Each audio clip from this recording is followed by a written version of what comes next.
நாடு முழுவதும் உள்ள அரசு மற்றும் தனியார் பள்ளி மாணவர்களுக்கு இலவச நாப்கின் வழங்க அனைத்து மாநில அரசுகளுக்கும் உச்சநீதிமன்றம் உத்தரவு பிறப்பித்துள்ளது.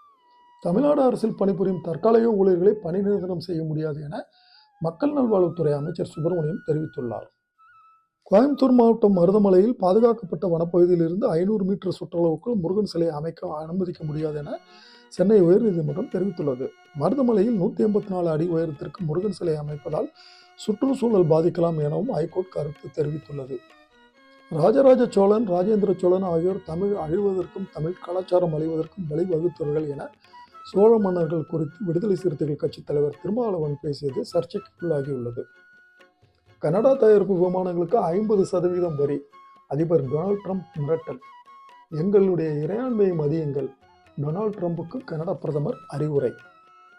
வாழ்வியல் நோய்களுக்கு இணையாக அதீத வெயிலில் பணிபுரிவர்கள் சிறுநீரக பாதிப்புக்கு ஆளாவதாக தமிழ்நாடு உடல் உறுப்பு தான ஆணையம் சார்பில் மேற்கொண்ட ஆராய்ச்சியில் தெரிய வந்துள்ளது. தமிழகத்தில் காற்றாலை சூரியசக்தி மின்சாரத்தை எடுத்து செல்ல பசுமை மின்வழி தடம் 3 அமைக்கும் திட்டத்திற்கு மத்திய அரசு நிதி வழங்க தயாராக உள்ளது. ஆனால் திட்டப்பணிகள் தொடர்பான விவரங்களை தமிழக மின் வாரியம் இதுவரை சமர்ப்பிக்கவில்லை என தெரிய வருகிறது. தங்கம் 1 கிராம் 15,850, வெள்ளி 1 கிராம் 405 ரூபாய்.